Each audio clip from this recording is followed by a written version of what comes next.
Wheaties presents Dangerous Assignment.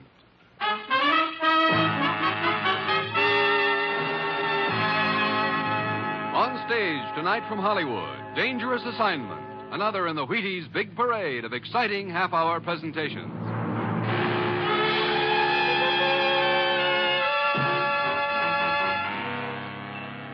Dangerous Assignment, starring Brian Donlevy as Steve Mitchell.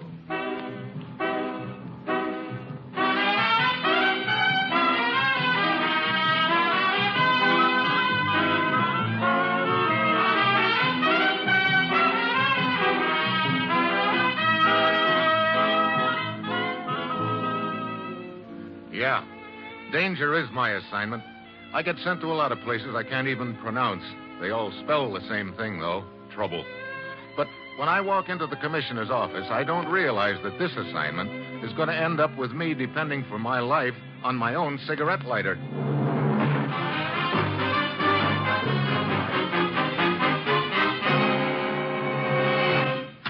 Morning, Commissioner. Get out your pith helmet, Steve. You're leaving for Arabia on the next plane. Arabia? Now, look, my days as a camel jockey are over. Don't worry. You won't be riding any camels unless you find some carrying oil in their humps. Oil? What's the deal? That's the deal. 100,000 barrels of it. Missing. Look, since when have we been playing nursemaid to oil companies? This is a lot bigger than any oil company, Steve. 3 days ago, the Sheik's inspector found a discrepancy in the figures of one of the oil companies, the Five Star. Unless the matter is cleared up to the Sheik's satisfaction, we may lose the entire concession. Oh, who do I talk to over there? Mr. Williams, the field manager of Five Star. Their headquarters are in Marani, near the Persian Gulf. Steve, get over there and find out what happened to that oil. Well, that's it. You've got your assignment. Good luck.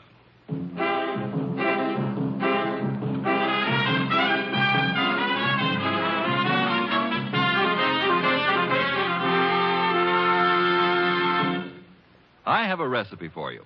Now, it's real simple, so you needn't bother writing it down. Take 4 or 5 people, or as many as your family holds. Add an equal number of cereal bowls, pour in Wheaties, into the bowls, that is. Now garnish with milk and fruit and sweeten to taste. This recipe is very good for breakfast, or lunch, or as a little something before bed, depending on when you decide to make it. Now, the reason it's so good is because the 100% whole wheat Wheaties flakes and the 100% nice people you use always blend perfectly. I do hope you'll try my favorite recipe soon, but be sure you use genuine Wheaties and real people. Now, here is Dangerous Assignment, starring Brian Donlevy in the role of Steve Mitchell, colorful, two-fisted government agent.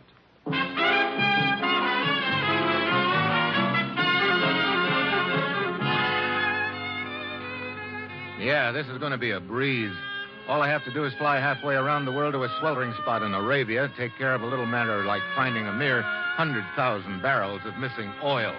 And I've got a strong hunch that somewhere along the line I'll run into someone who'll say, drop dead to me and mean it. It's Thursday when I get to Marani, and Williams, the field manager of Five Star Oil, is waiting for me in his office, together with his assistant, a guy named Haroon. Well, I'll tell you all I know, Mitchell, but that isn't much. On our last shipment, the Sheik's inspector claimed we were 10,000 barrels short of what their figures showed we'd pumped out of the ground. The Sheik gets royalty on every barrel, so he was pretty sore about it. Yeah, I can imagine, Williams. Haroon here can probably tell you more about this than I can. I was on a business trip to Cairo when it all came up. As my assistant, Haroon was in charge here. I see. What happened after the discrepancy was spotted, Haroon? In order to pacify the Sheik, we passed the matter off as an error in our bookkeeping and paid the royalty. But then we started investigating quietly and discovered that over the past month there has been a loss of 100,000 barrels. Well, tell me, what happens to the oil from the time it leaves the wells until it's shipped out of here? The wells are north of here. The oil's pumped down here to Marani through a patrol pipeline. There's a checker on each end of the line. Then, as I get it, on this particular shipment, your checker at the fields checked a certain amount of oil into the pipeline, but your checker at this end checked out 10,000 barrels less. Yes, it was his first day on the job. Oh? Well, what happened to the regular checker? Oh, you mean Yusef. The evening before, he died in a cafe brawl. Oh, that's very interesting. Where did this fight take place? At the Oasis Club. Yusef went there regularly. He was very fond of the dancing girl, Sarida, and very jealous of her. Mm-hmm. She is believed to be the reason for the fight. I see. Well, I think I'll go over to the Oasis Club and see what I can turn up there. I'll see you around, gentlemen.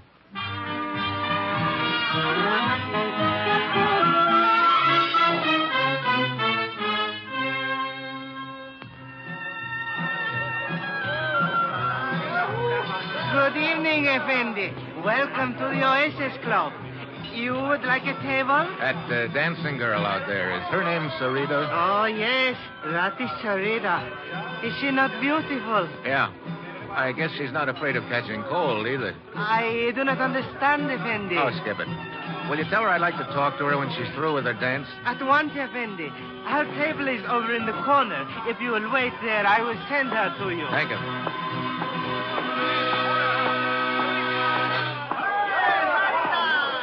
Yes? Oh, I'm sorry. I thought this was Sarita's table. Oh, but it is. Sit down. Oh, thanks. Are you a friend of Sarita's? Ever so. And you? Well, I'm sort of a friend of hers. I see. Oh, here she comes now. Mm-hmm. You are the one who wished to see Sarita? Yeah. My name's Steve Mitchell. I see the two of you have already met. Well, not officially. This is Triflis. Hi. Delighted. And what do you wish of Sarita, Mr. Mitchell? Little information about your dead boyfriend, Yusuf. Many men are in love with Sarita, Mr. Mitchell. It is a pity, but it is fate. Yusuf was merely one of them. I see. Well, was it fate that killed him? I do not understand. How did it happen? It was during my dance. I heard sudden shouts. Then the lights went out. Oh, such a pity. I might have saved Yusuf had I acted more quickly. What do you mean, Triflis? Well, I was standing over at the bar when the fighting started, but just as I got to Yusuf, the lights went out and there he was, lying on the floor with a knife in his back. Such a pity. He was a very dear friend of mine. I miss him greatly. Did Yusuf ever mention his job with the 5-star to you, Sarita? No. Sarita is not interested in such things. Oh? What sort of things is Sarita interested in? Her beauty. Modest little daisy, aren't you? Modesty is for the unlovely. Is she not completely charming, Mitchell? Well, that's one word for it. This fight that killed Yusuf took place 4 nights ago, right? Let me see. Yes, that is correct. I remember because the next morning I made a business trip to the coast. What kind of business you in, Triflis? Several little enterprises. This trip involved one of them, a truck line which I operate. What do you haul? Oil. From here in Marani to the town of Qatif on the Persian Gulf. You don't haul for the 5-star oil company by any chance, do you? Well, as a matter of fact, yes. They are one of my accounts. I see. Oh, thanks for the conversation, Sarita. Triflis. It was very interesting.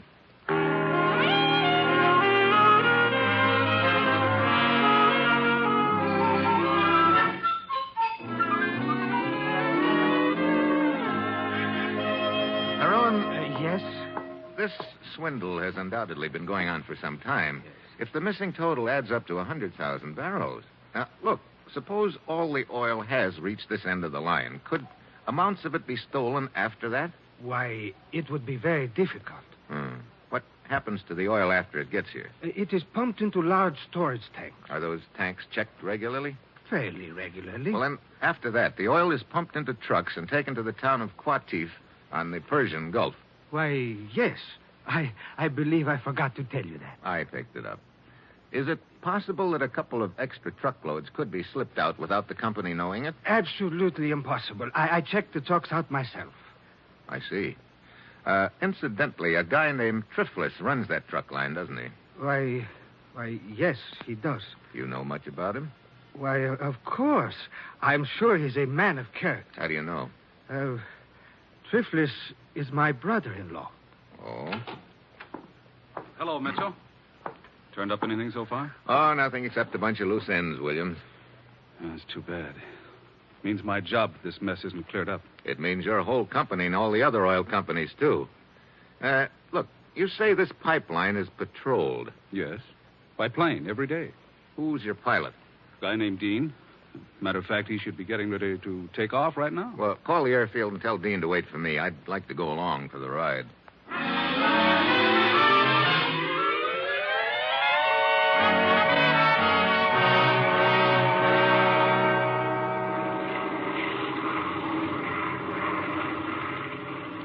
Lots of sand down there, Dean. You can say that again, Mitchell.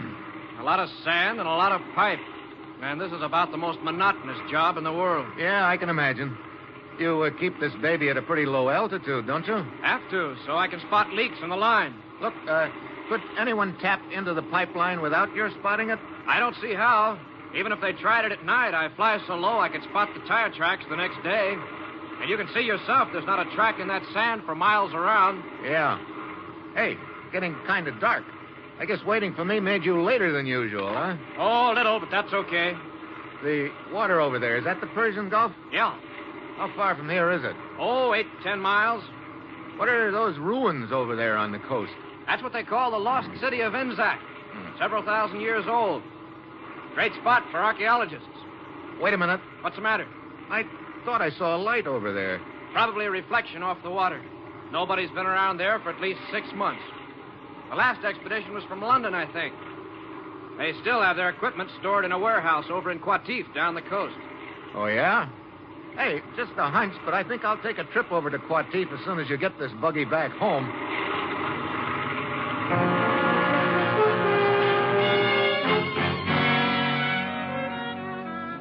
It's night when I get to Qatif. I nose around until I locate the warehouse right on the waterfront and all boarded up. The sign on it says Royal Institute of Archaeology, London. I nose around some more and find out that the warehouse is owned by an outfit called Gulf Enterprises. I head for their office. I wonder if you could tell... Well, my old friend Triflis. Oh, Mitchell, is it not? It is? Yes, but of course. We met at the Oasis Club in Marane only last evening. The beautiful Sarita... Yes, my compliments to the beautiful Sarita. Don't tell me that you run Gulf Enterprises. Why not? Looks like you're a pretty enterprising gent. A truck line, a warehouse. Warehouse? Oh, yes, the one at the waterfront. I had almost forgotten the place. I have not been near there in months. That archaeology outfit rents it from you, huh? Yes. They still have much of their equipment stored there. They send me a check every few months from London. Why'd you ask? Oh, just curious. You seem to have your finger in quite a few pies, Triflis. Indeed. Indeed. You truck oil here to the coast for the five-star outfit. You also happen to own a warehouse that's rented to an outfit who's been poking around in some ruins up the coast. And? And you also happen to be the brother-in-law of Haroun, the assistant manager of Five Star, to say nothing of being a friend of the dead checker, Yusef. This is all quite accurate and interesting, Mitchell. But what does it prove? It doesn't prove anything, Triflis, but it sure sounds like a nice, cozy arrangement. I'll be seeing you.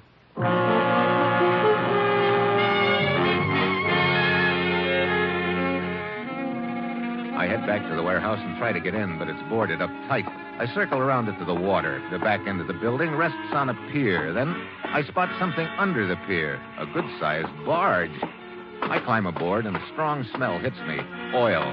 Now I know I'm getting warm. Then I hear a sound behind me. I spin around and spot three gents in white robes, and just one look at them tells me they don't want to shake hands. I swing on the nearest one. He goes down. I hit the water.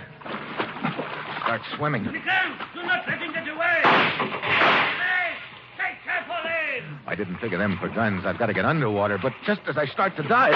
Oh!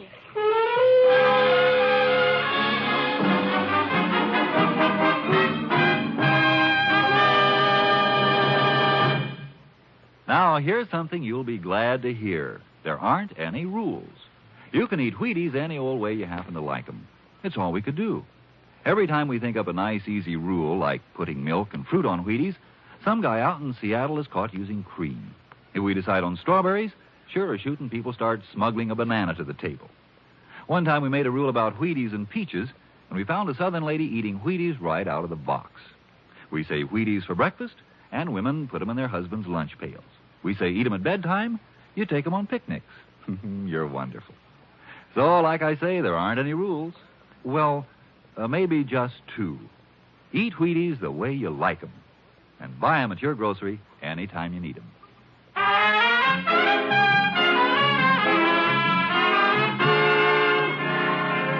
Now, back to Dangerous Assignment and Steve Mitchell.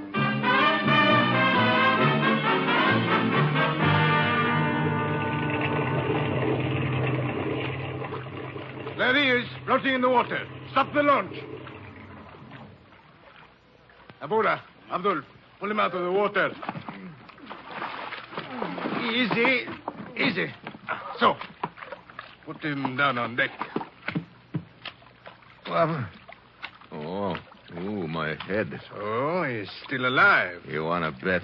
You're lucky. This is lucky? It appears the bullet merely creased the skull. Well, if it's all the same to you, I like to part my hair on the other side. Hey, look, who are you? Lieutenant Samka of the police. We heard shots and came here in the launch to investigate. You were floating in the water about to go under. Well, thanks for fishing me out. It's now my turn to ask questions. Who are you? Steve Mitchell. Steve Mitchell. Ah, yes, a government agent from the United States. You've got big ears, Lieutenant. It is my business.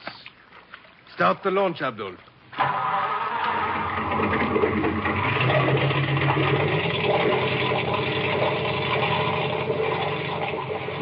Yes, you are here to investigate the oil scandal. Or is the purpose of your visit rather to whitewash the company involved? That's a pretty bad guess, Samka. Hey, where are we going? Back to the dock. Well, it's been a short acquaintance, but a happy one, Lieutenant. Thanks again. Oh, do not think that our acquaintance will be ended when we reach the dock, Mitchell. I will be seeing you again soon. Oh? Yes, indeed. I will make a point of it, Mitchell.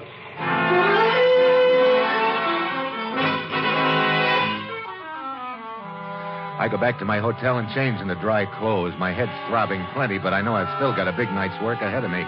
I phone the commissioner and ask him to check on the Royal Institute of Archaeology in London. An hour later, he calls me back and tells me the phonies, it's an outfit. So there's no record of them in London. Next, I call Williams, the field manager.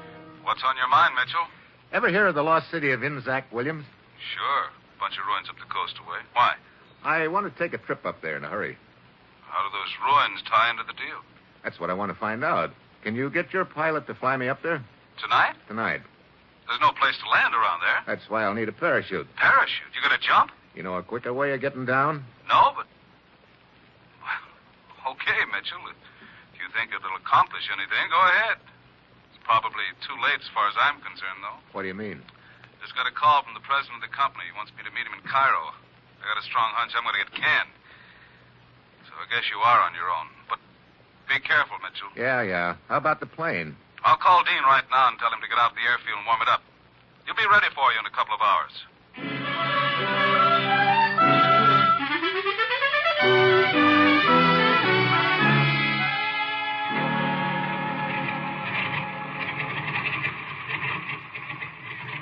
Sorry to pull you out of the sack, Dean. That's okay. We're just about warmed up. Here, they sent this parachute for you. Thanks. You know, it's a long time since I've had one of these babies on. Mitchell. Huh? Mitchell. Oh, Lieutenant Samka. Yes, Lieutenant Samka. Where do you think you're going? On a little plane trip. Look, are you my official bodyguard or something? In this case, I am your official fellow passenger. Oh?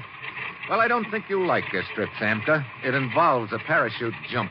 Oh, then I must provide myself with the necessary equipment. Hey, that's my parachute. It was your parachute. Now it is mine.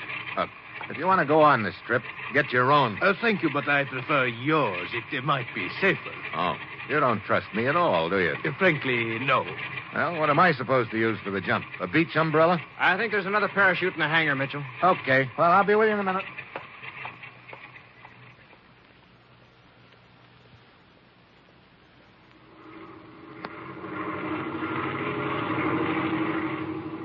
Well, as long as you two guys are determined to jump, you picked a good night for it.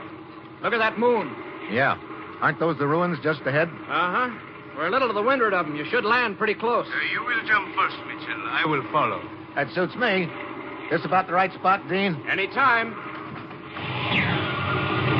Well, see you on the ground, Samka. Here goes. I bail out. The air rushes by me while I jerk at the ripcord. The chute streams out behind me. I start praying. And she snaps open and yanks me upright. I look down at the moonlit desert and then...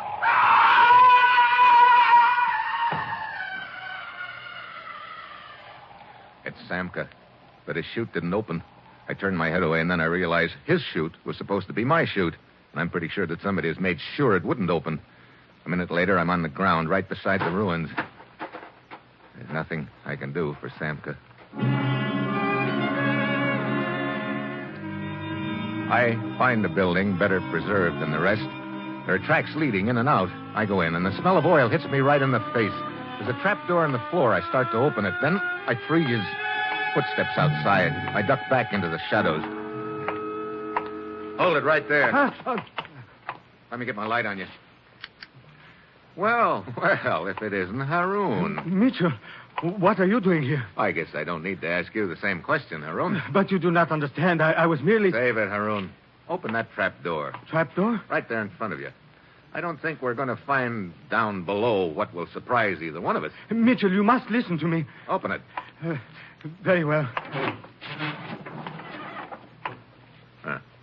Short flight of stairs and more oil smell. Okay, you go first. And remember, I've got you covered.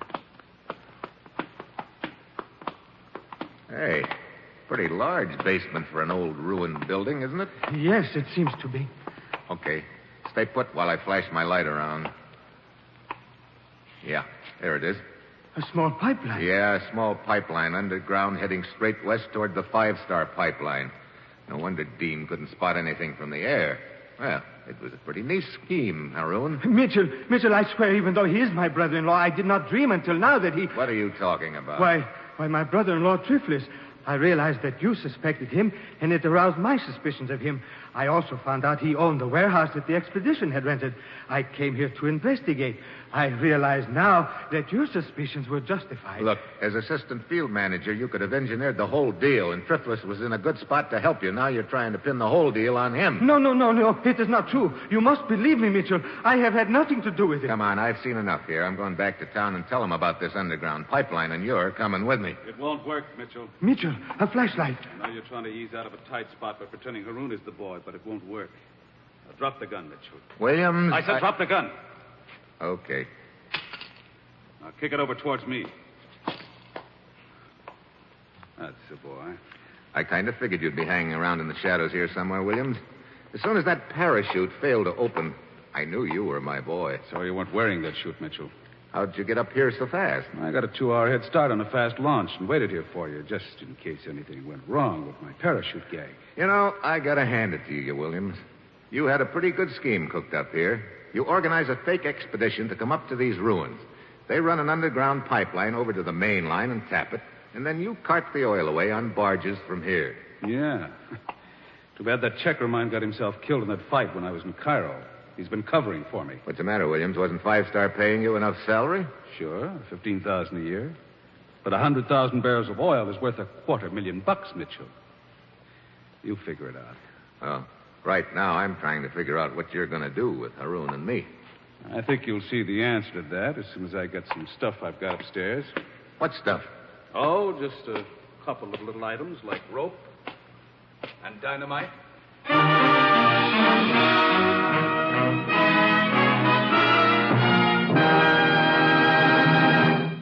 Some people are very lucky. They don't have to buy Wheaties. They just pitch a no-hit, no-run ball game or slam the apple out of the park, and they win a whole case of Wheaties. Take Ralph Kiner.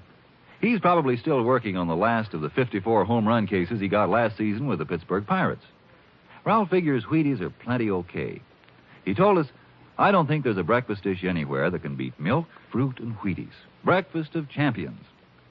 From that remark, I just figured that Mr. Kiner wouldn't even mind going out and buying his Wheaties if he had to. And I reckon you won't either. After all, it isn't much of a trip, just down to the grocery. And now, here is the conclusion of Dangerous Assignment.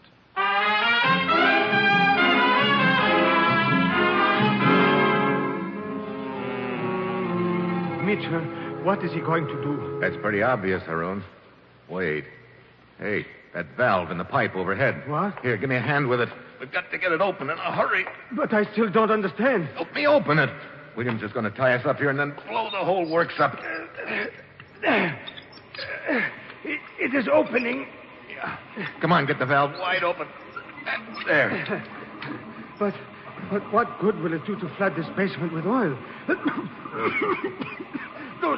Those fumes. The fumes and the oil are the only things that can save us, Haroun. Wait. Maybe we can follow the pipeline underground and escape that way. No soap. They filled in the tunnel all around that pipe. Mitchell, the oil is ankle deep already. Good. Now, where's that cigarette lighter of mine? Lighter? Wait, Mitchell, wait! Brother, you could cut these fumes with a knife. Okay, boys. Get over the beam of my flashlight. Here we are, William.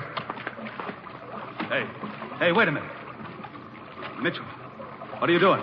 Just giving the place a little oil bath, Williams. What have you got in your hand? Drop it. Oh, no, you drop that gun, Williams, right now. Are you crazy? I'll fill you so full of holes. Oh, no, you won't. This is a cigarette lighter. I'm holding it right next to this stream of oil.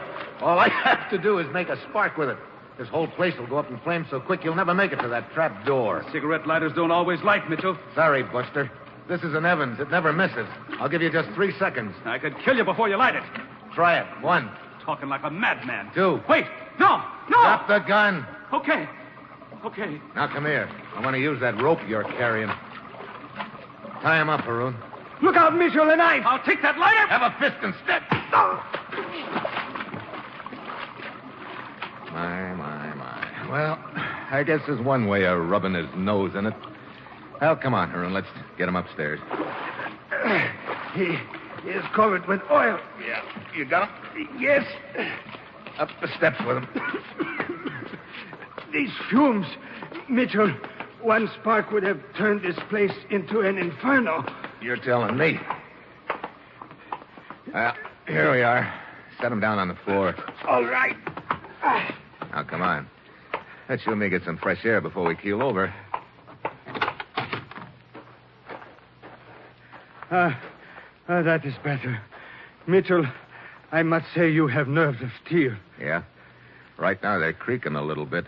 I could use a cigarette. Yes, of course. Here, I have one. Oh, thanks.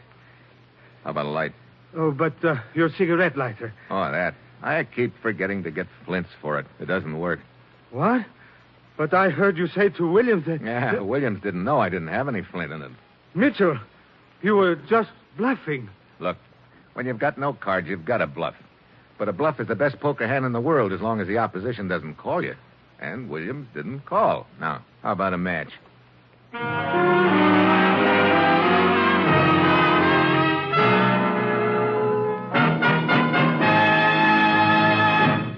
Dangerous Assignment, starring Brian Donlevy as Steve Mitchell, is written by Bob Reif, with music by Basil Adlam, and is produced and directed by Bill Karn. Join us again next Wednesday when Brian Donlevy as Steve Mitchell embarks on another dangerous assignment. And this is your Wheaties man, Frank Martin, inviting you to listen next Monday night to Frank Lovejoy and Night Beat on the Wheaties Big Parade. See you then.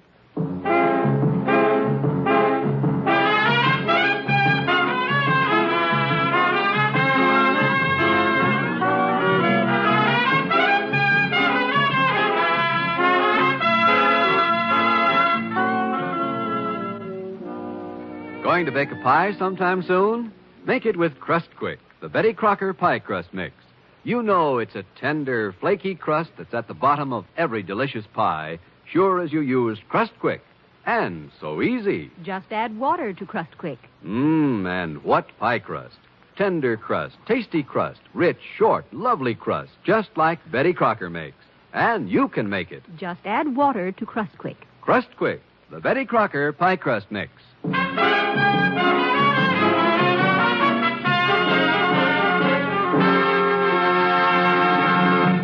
Tomorrow's family programs include The Aldriches and Father Knows Best on NBC.